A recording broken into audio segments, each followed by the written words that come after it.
Yes Lakshman भाई। हाँ तो हाँ तो दोस्तों, मैं लक्ष्मण शराबी। हाय लक्ष्मण भाई। हाय हाय।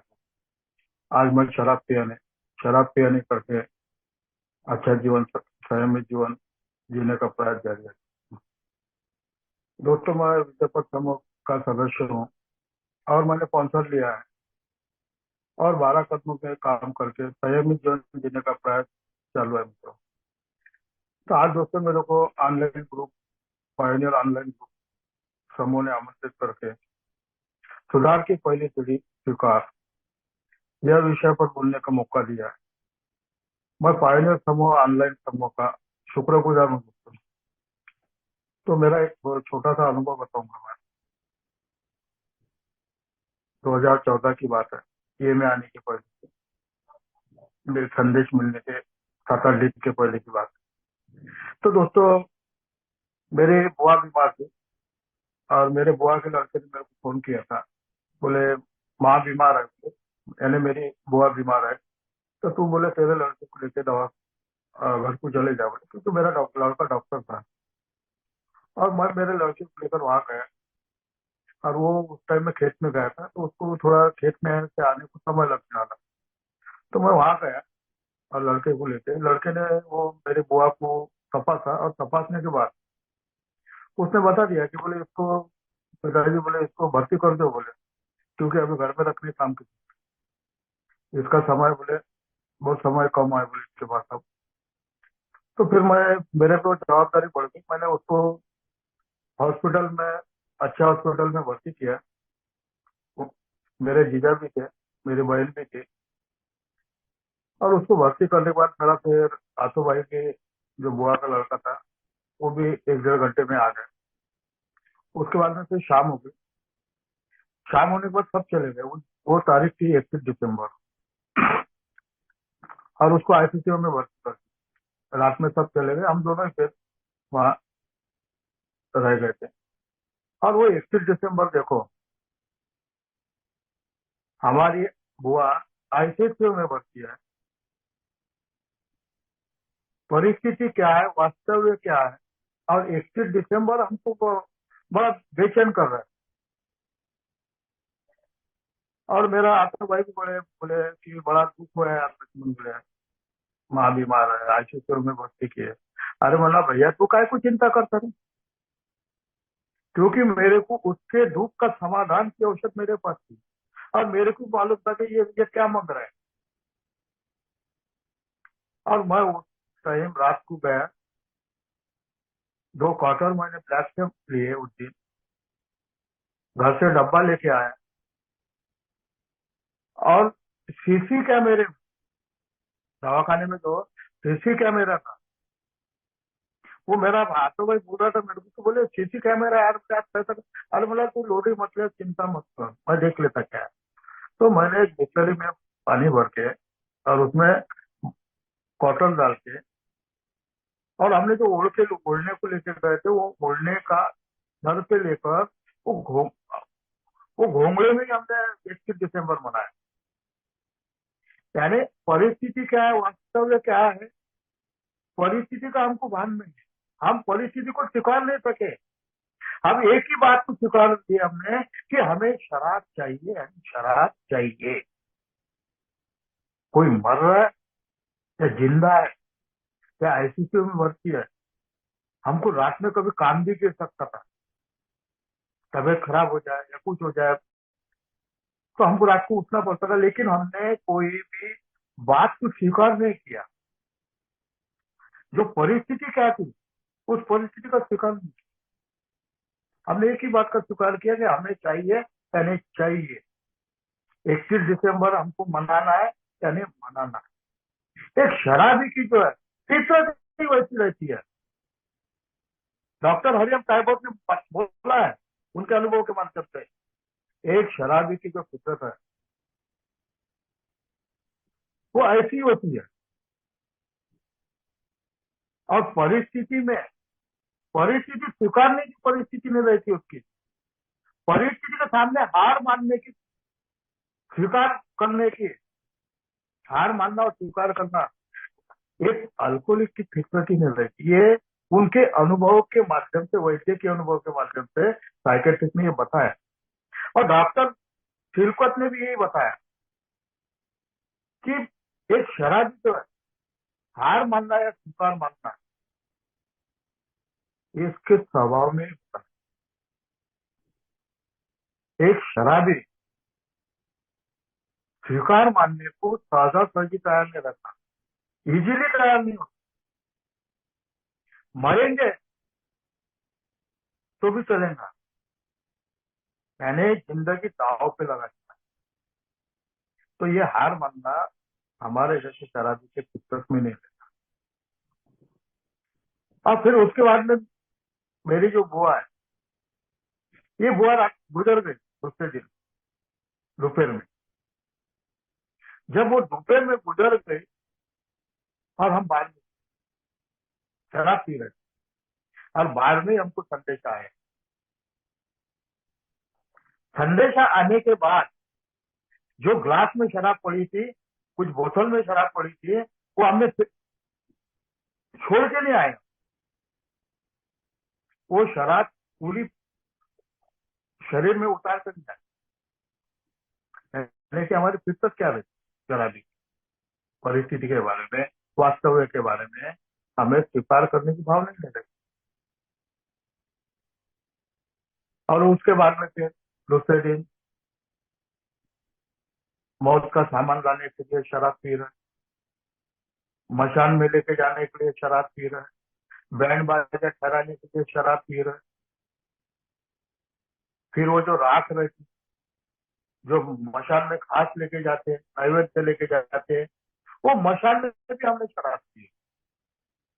उसके बाद में 13वीं मंगल कार्यालय चलाने के लिए, दफ्तर के लिए, 13वीं के लिए राख लेके जा रहे हैं, वहां भी शराब पी रहे। मंगल कार्यालय चलाने जा रहे हैं तो वहां शराब पी रहे।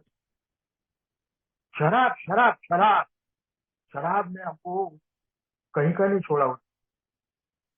और जो कुछ बदनामी हमारे होने की बच गई थी, हम लोगों को ये दिखा रहे थे कि हमारे सर पे कितना बड़ा पहाड़ गिर गया, कितना कितना बड़ा ओझा आया दुख का। हम दुख को संभाल नहीं सक रहे करके शराब पी रहे। हम शराब के कारण लोगों को बता रहे, कोई पूछते रहे हम, लेकिन कितने, तो हम ये बता रहे कि नहीं, दुख हुआ, ये हमारी जो भावना है। उसके बाद में फिर मीठा खाने का कार्यक्रम था, उसमें भी हमने इतनी शराब पी का वो खाने का ढिंगाना कर दिया। सब सब जो लोग आए थे खाना खाने, वो ऐसे भूखे वापस गए। और लेकिन मैं, मेरे जैसा शराबी शाम को गया तो क्वार्टर लेके, एक क्वार्टर उसको दिया और एक क्वार्टर मैंने पिया, और वो खाने का जो है अच्छी तरह से पा। यानी शराबी की फितरत जो है, कैसी फितरत रहती है, शराबी किस किस्म का रहता है, हमको कार्यक्रम है क्या है, परिस्थिति कैसी है, वास्तव क्या है, आज शराब पीना है या नहीं पीना चाहिए, ये इससे कोई लेना नहीं। हमें तो दुख जो भोगना है उसके लिए भी शराब चाहिए, आनंद भोगने का है उसके लिए भी शराब चाहिए। हमने शराब के ऊपर तो पूरा हमारा सब कॉन्ट्रैक्ट दे दिया था। शराब के जो है जी नहीं सकते, और शराब के जो है मर नहीं सकते। फिर ऐसे में क्या हो गया कि ईश्वर की कृपा हो गई, और पेपर के कत्तन में संदेश मिला मेरे जीजा को। और वो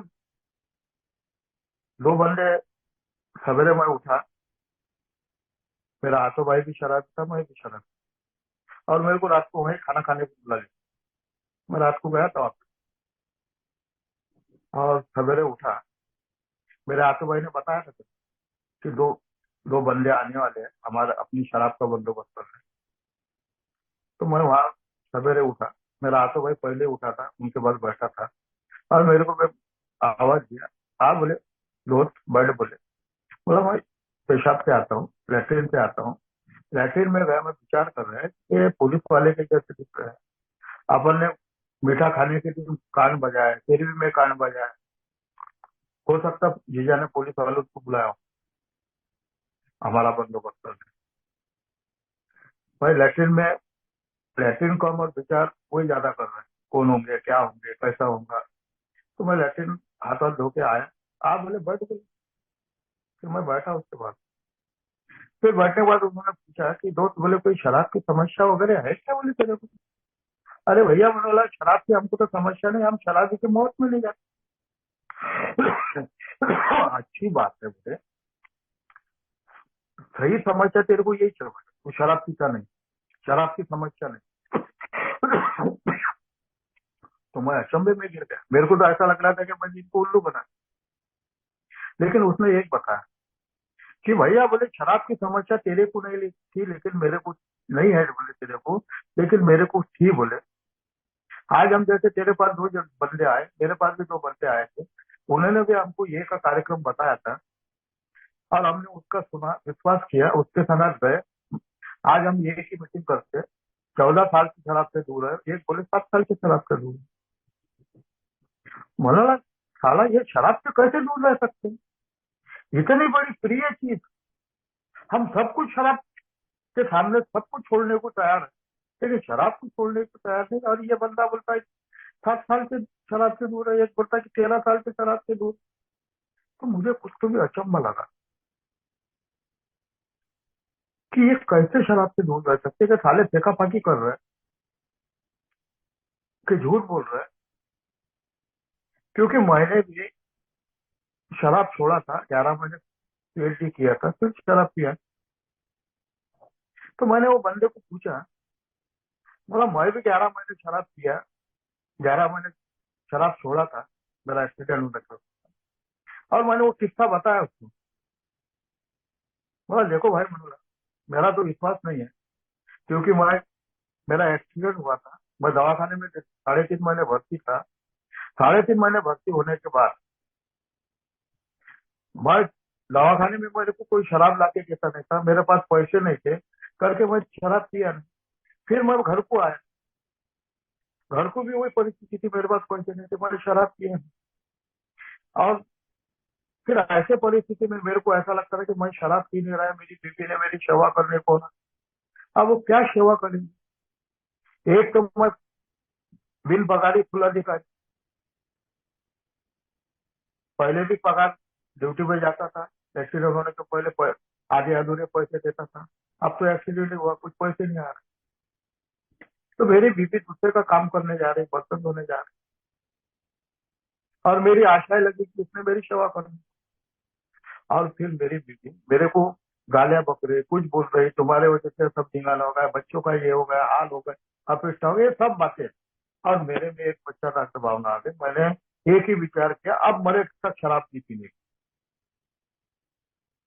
ये मैंने भाई उसको वो बंदे को पता है।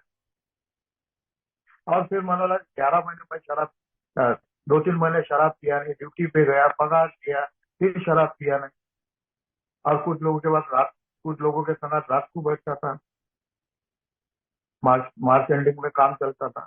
बस फिर भी वो शराब पीते थे मेरे सामने, फिर भी मैं शराब पिया, क्योंकि अपन ने मरे तक तो शराब पी नहीं पीने की शपथ खा ली, औरत को आश्वासन दिया, पश्चाताप का भावना निर्माण हो। शराब से मेरे हाल बहुत बुरे, और उससे भी मेरे को फिर मैं लोगों को ज्ञान देने लग गया था उस टाइम कि भैया शराब पीना बुरी चीज है। ये मेरी गाड़ी देखो, क्योंकि वो कार्यालय में मेरी गाड़ी पड़ी, जहाँ दवाखाना था, वहां से 5 मिनट का अंतर था मेरा कार्यालय। और वही मीटिंग भी चलती थी, लेकिन मेरे को उस टाइम में मीटिंग थी।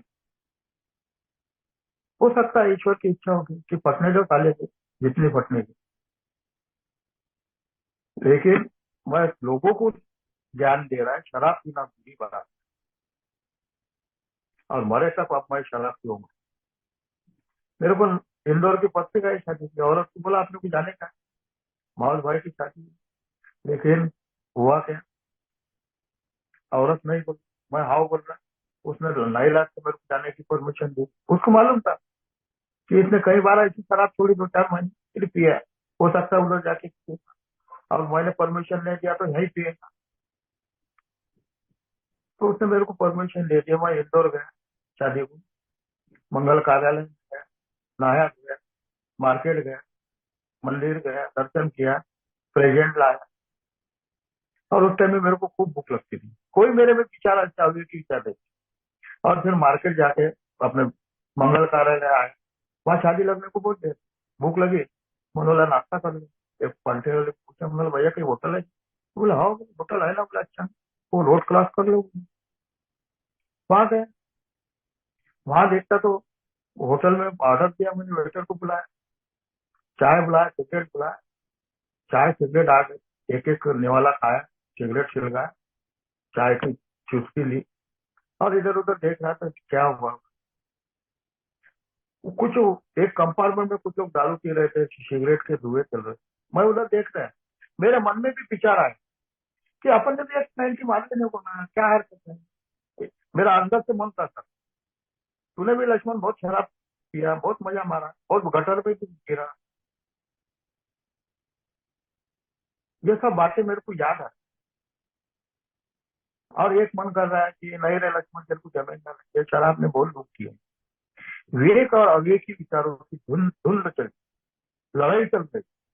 और उसमें कब मेरे हाथ में, मेरे मन में विचार आया, और वेटर को बुलाया, वेटर बोला एक बियर लेके आओ यार छोटी सी। एक बियर आई, वेटर ने पीठ से पलटी, तो मैंने उसको आवाज दिया, फिर बोला ये क्या है, काम करना यार, एक कॉटर भी आई, बियर भी आई, वो ऐसे ही एक जेल से डाकू जैसा छुट्टा हुआ कि मैंने मारा। फिर एक अंदर से मन कर रहा है कि अब हो गया ना लक्ष्मण, चल ना। और एक मन कर रहा है कि साधे साधु बन गए और मंगा लेना थोड़े। फिर एक आवाज, एक क्वार्टर लेकर, ऐसे कहीं आवाज निकले, और मैं शादी में आया बेशुद्ध अवस्थे में, वहां मैं ढिंगाने कर रहा। ऐसी अवस्था में मैं फिर अमरावती आया, अकोला उतरा। अमरावती आने के बाद अकोला में मैं 3 दिन रहा, जहाँ 1 घंटा लगता। तो ये क्या तो मैंने वो मैं शराब क्यों पिया। तो वो 2 बंदे ने मेरे को बताया कि 11 महीने के बाद शराब क्यों पिया। तूने शराब, ये तेरी समस्या है, ये स्वीकार नहीं किया था।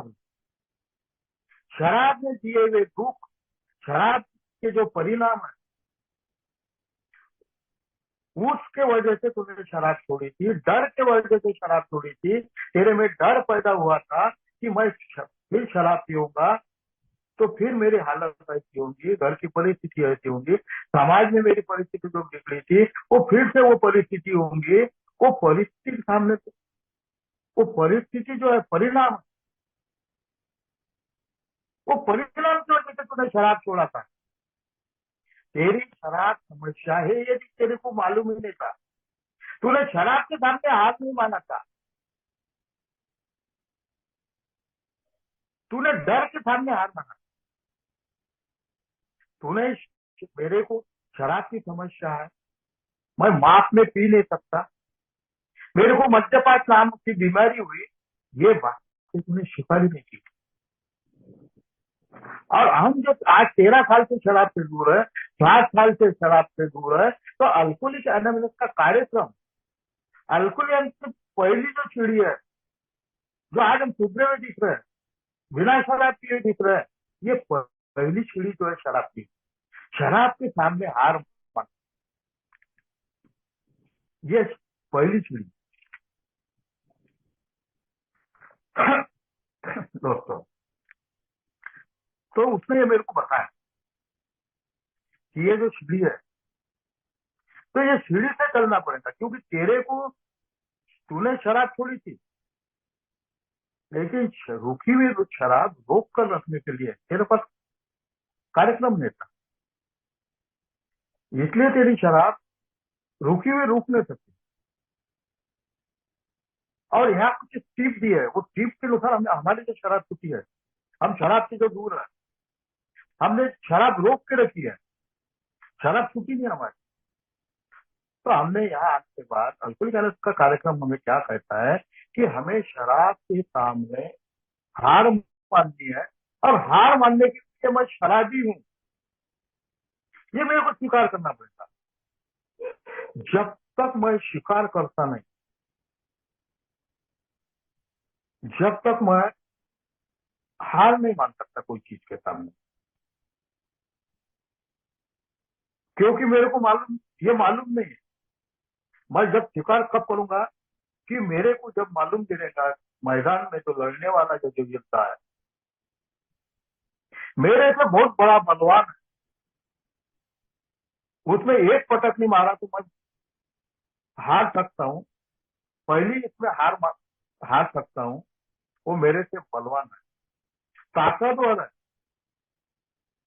तो मेरे को ये स्वीकार करना पड़ेगा कि वो मेरे से ताकतवर है। इसी तरह ये जो बीमारी है, ये जो शराब है, मेरे से ताकतवर है। इसके सामने मैं शक्तिहीन हूँ, मैं लड़ नहीं सकता इसके सामने। तो मेरे को ये स्वीकार करना पड़ेगा कि मैं शक्तिहीन हूँ, मेरे में ताकत नहीं है। तो मेरे को शराब के सामने हार मानना पड़ेगा। जैसा योद्धा, सामने वाला योद्धा जो है मेरे से बलवान है, ताकतवान है, उसके सामने हार मानता है, वो बुद्धिमान योद्धा रहता है, क्योंकि उसको मालूम है कि मैं इसके सामने लड़ नहीं सकता। आज अगर लड़ने की मैंने बुद्धि से काम नहीं लिया और मैंने लड़ लिया तो मैं आज ही मर जाऊं। तो मैं जिंदा अगर रहूंगा, मैं ये बात स्वीकार करूंगा कि ये मेरे से बलवान है, तो ये स्वीकार अगर किया तो भले ही मेरे को मेरे हार दिखेंगे, उसमें लोग कहेंगे साला हार मान लिया इसने, लेकिन उसी हार में जो है एक जीत है, एक जीत की योजनाएं हैं। तो वो योजनाएं मेरे को मिलती है और मैं ताकतवर बन के फिर वो योजना से लड़ सकता हूँ, यानी उसी हार में जीत है मेरी। तो उसी तरह मेरे को शराब के सामने स्वीकार करना पड़ेगा कि मैं शक्तिहीन हूँ, मैं ताकतवर हूँ, इसके सामने मैं कमजोर हूँ। जब तक मैं स्वीकार करता नहीं, जब तक मैं हार मानता नहीं, तो मेरी सुधार की पहली सीढ़ी चालू नहीं होती। तो मेरे को यही उन्होंने समझा के बताया कि सुधार की पहली सीढ़ी जो है, तो हमको स्वीकार करना पड़ेगा कि मैं बेवड़ा हूँ, मेरे को शारीरिक एलर्जी है, मेरे को मानसिक एलर्जी है, मानसिक एलर्जी की वजह से मैं बार बार नहीं पीने की मेरी इच्छा होती है। ये मेरे को स्वीकार करना पड़ेगा कि मैं पहले ही बहुत से मेरे को मेरा बचाव करना है। तो मेरी शारीरिक एलर्जी मेरा कुछ भी बिगाड़ सकती नहीं, ये मेरे को स्वीकार करना पड़ता है। भाई जिंदा रहेंगे तो लड़ेंगे। तो ये भी एक मध्यपाश जो आजार जो बीमारी है, ये भी एक योद्धा की तरह कार्यक्रम। हमको उससे लड़ना है, तो लड़ने के लिए हमको ताकत पैदा करना पड़ेगा शरीर में। तो वो ताकत पैदा करने के लिए तो हमको यहाँ 90 दिन आना पड़ेगा, कार्यक्रम लेना पड़ेगा। कार्यक्रम क्या बताता है, आजार क्या है, बीमारी क्या है, ये सब हमको समझना पड़ेगा और ये सब बातें हमको स्वीकार करना पड़ेगा।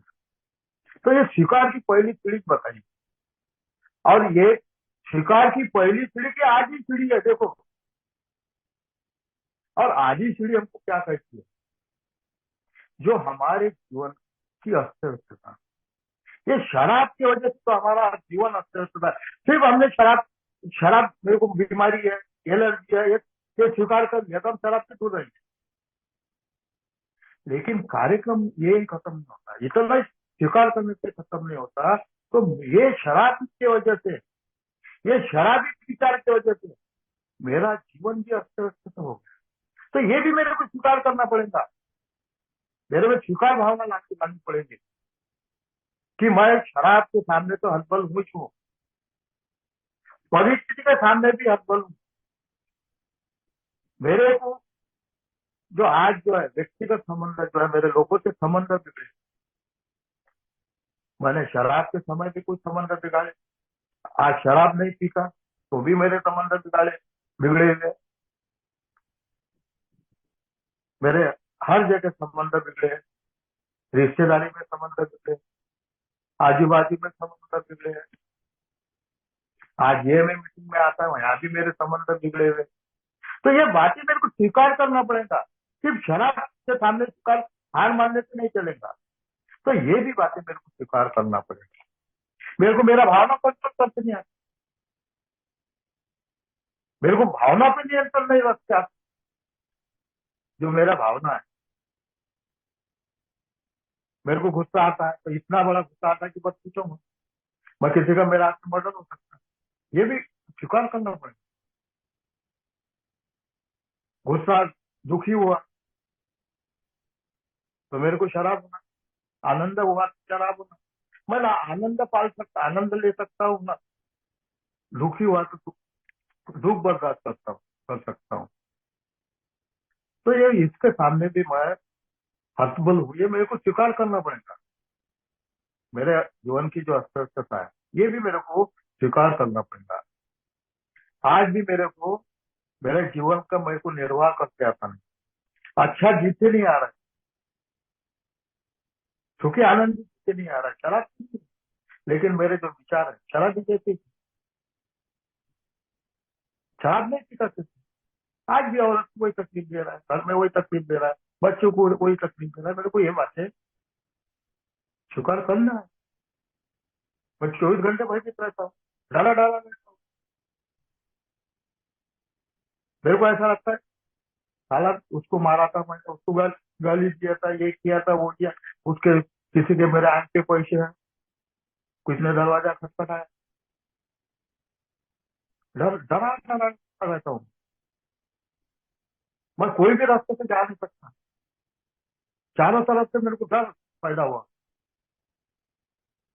मैं हमेशा नाचती रहता है, दुखी रहता हूँ, चेहरे से मेरे 12 बच्चे रहते हैं।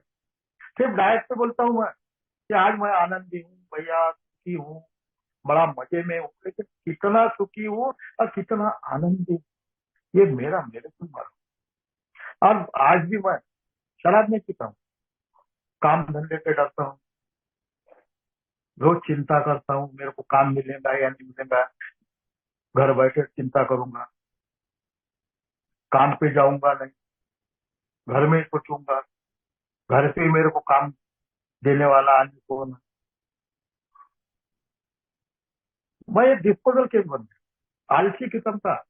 आज जाऊंगा काम पे, कल जाऊंगा, परसों जाऊंगा, मैं किसी के काम में नहीं आना चाहता। काम का ना नाम का दुश्मन अनाज का बन। तो ये सब बातें हैं जो ये मेरे को स्वीकारना पड़ेगा कि लक्ष्मण तू, तेरा जीवन तूने अस्त व्यस्त किया है, तेरी लोगों को तकलीफ हुई है, लोगों को तो तूने बहुत तकलीफ दिया है, ये सब स्वीकार करना पड़ेगा। ये जब स्वीकार करेगा तो तभी शराब से दूर रह सकता है। और सिर्फ स्वीकार करने से नहीं चलेगा, उस पर मेरे को काम भी करना पड़ेगा। अब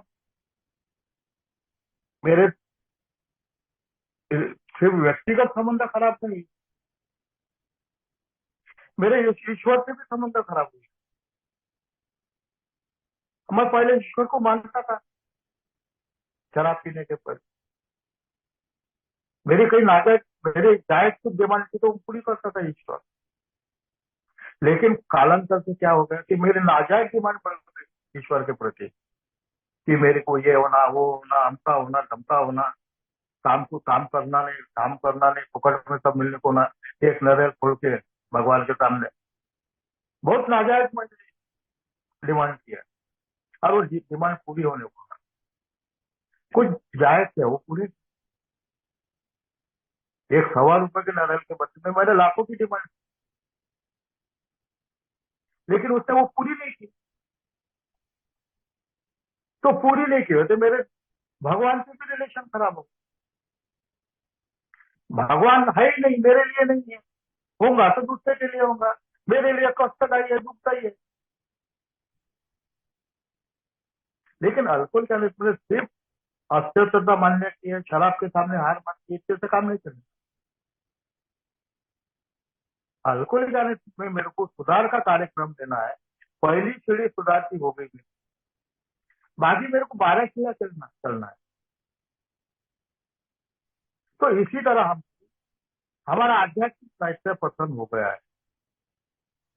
हम मद्यपात नामक की बीमारी से ग्रस्त नहीं है, तो हमारे को एक और बीमारी हुई है, मद्यपात नाम के बीमारी के अलावा आध्यात्मिक बीमारी। हम आध्यात्मिक रूप से अभी तहस नहस हो गए, तो वो भी हमें स्वीकार करना पड़ेगा। तो इसलिए हमको ईश्वर को मानना पड़ेगा, क्योंकि हमको शराब को नहीं बोलने की जो ताकत है, हमने हार मान ली है शराब के सामने, लेकिन जो हमको नहीं बोलने की जो ताकत, एक नई शक्ति जो है, हम शक्तिहीन है, तो हमको शक्ति चाहिए। और शक्ति कहाँ से मिलेगी? तो हमको हमारा ईश्वर देगा, तो हमको इसलिए ईश्वर को मानना पड़ेगा। हम तो नास्तिक लोग हैं, पहले आस्तिक थे, अब आध्यात्मिक बन गए। पहले ईश्वर के बारे में आस्तिक थे, अब नहीं है। तो हमको ये भी मानना पड़ेगा कि ईश्वर है या नहीं, क्योंकि हमारे को हमारा जो विवेक जो है,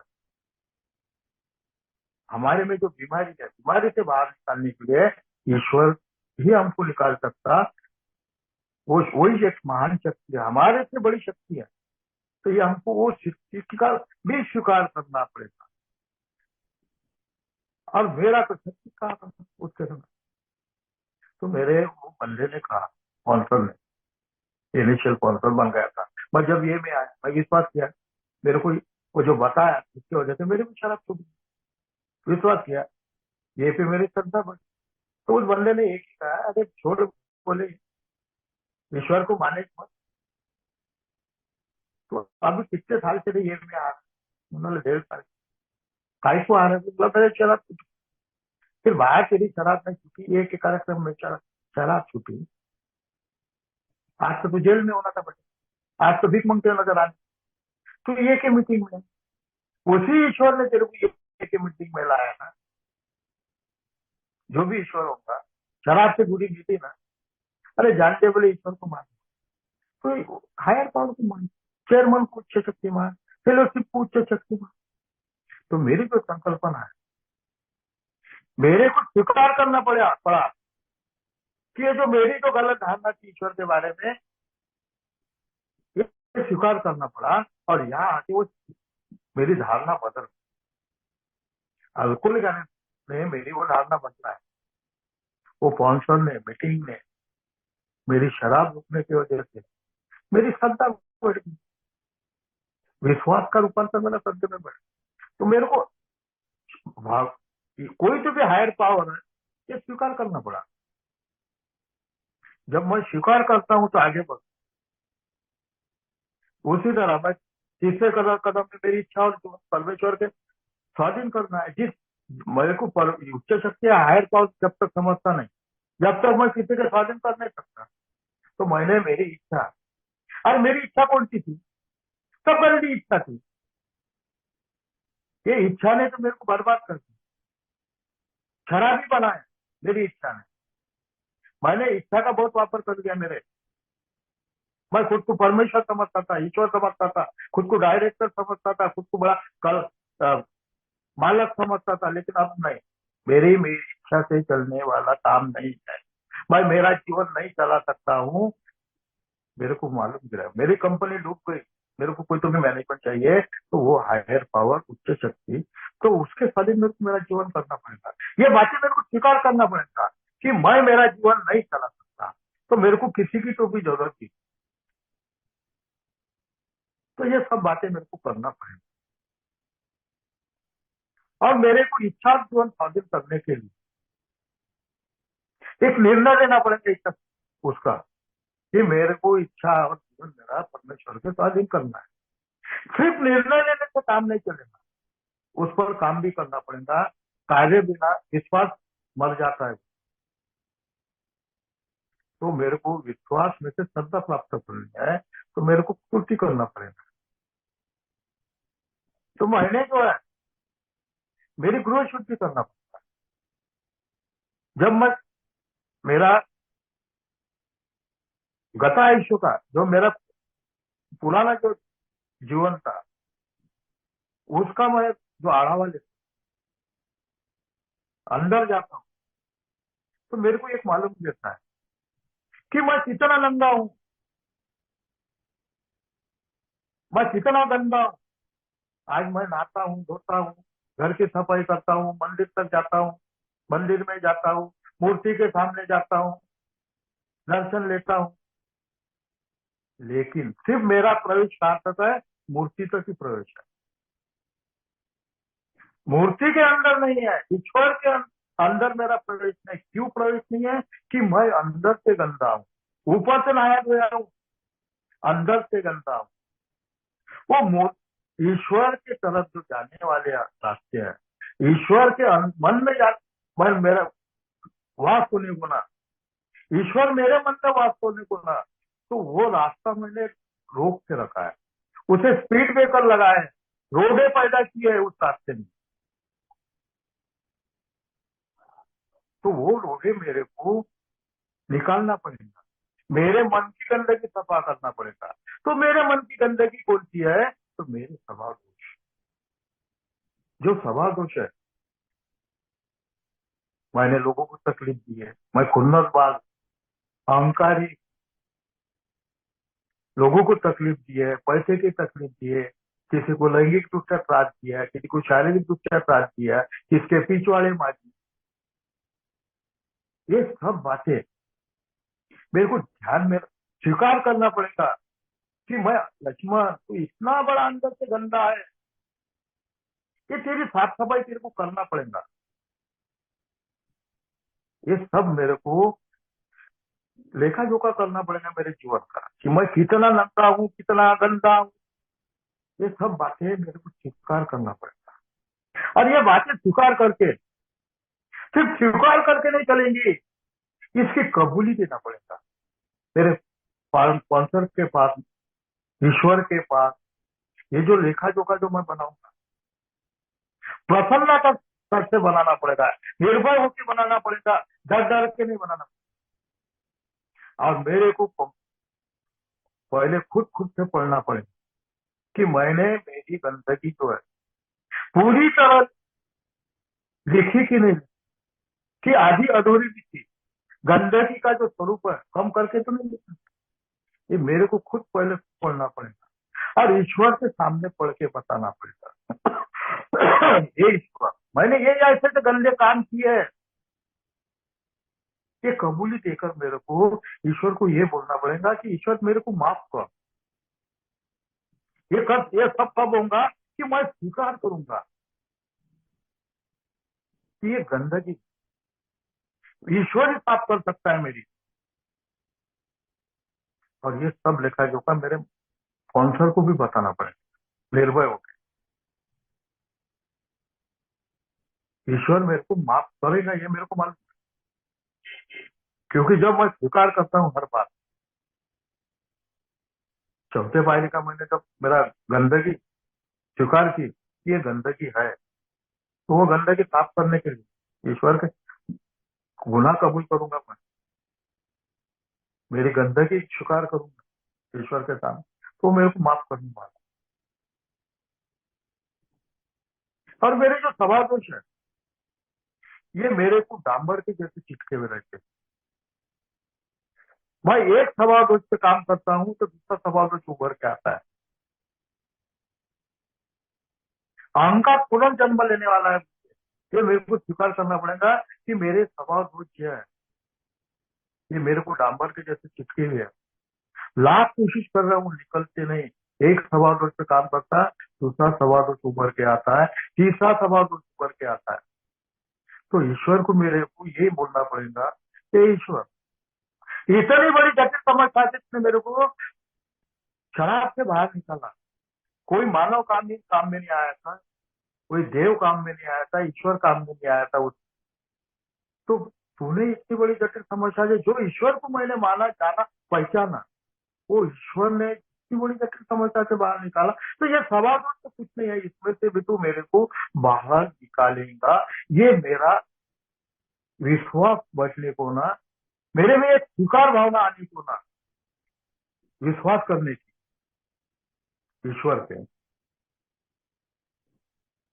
और मेरे को फिर सातवीं पाए जो कदम जो बताया, सीढ़ी, सुधार की सातवीं सीढ़ी, तो मेरे को प्रेयर करना पड़ेगा भगवान से कि हे भगवान, मेरे को तेरे जैसा बना, तेरे में तो अच्छा ही है, मेरे को उस तक चलना है। ऐसे मेरे को एक ताकत दे, मेरे अपने बंदों के काम में आ सकूं, कोई दुखियारी लोगों के काम में आ सकूं, ऐसी एक ताकत पैदा कर।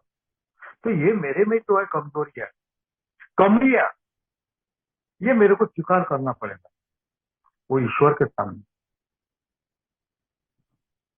और मैंने जो चौथे कदम में मेरे को जो मैंने हानि पहुंचाई है लोगों को, वो हानि मेरे को स्वीकार करना पड़ेगा कि मैंने किसी को लैंगिक हानि पहुंचाई, शारीरिक हानि पहुंचाई। तो जब मेरे जो मैं ये अस्वस्थता जो मेरी है, मैं डरा डरा रहता हूँ, जो मैंने अस्वस्थता स्वीकार किया है, भयभीत रहता हूँ मैं, मेरे चारों तरफ से मेरे को रक्षा का पता करना है, मैं बिंदास एक स्वतंत्र मानव के जैसा घूम सकूं, एक फ्रीडम आने को ना मिले। तो इसलिए मेरे को, तो जो क्षतिपूर्तियां है, मैंने जिन जिन लोगों को तकलीफ दिया है, किसको शारीरिक तकलीफ दिया, किसको मानसिक तकलीफ दिया, बहुत मैंने हानि पहुंचाया, वो हानि भी मेरे को स्वीकार करना पड़ेगा। जो भी मैंने किया है मेरे जीवन में गतकाल में, तो मेरे को पूरी क्षतिपूर्ति करना पड़ेगा। और जब तक मैं क्षतिपूर्तियां करता नहीं, जब तक मेरी क्षतिपूर्ति होती नहीं, जब तक मेरे जीवन की अस्वस्थता खत्म नहीं होगी, मैं डरा डरा रहूंगा, भयभीत रहूंगा। और मेरे हाथ में कभी भी, जब मैं डरा डरा रहता हूँ, तो डर के मारे मेरे में शराब कभी भी हाथ में आ सकती है। तो ये मेरे को हर बात अल्कोहलिक में आने के बाद, हर सीढ़ी के अनुसार मेरी जो कमियां है, ये हर समय को मेरे को स्वीकार करना पड़ेगा। ये स्वीकार की जो बात, जब मैंने क्षतिपूर्ति अगर पूरी की,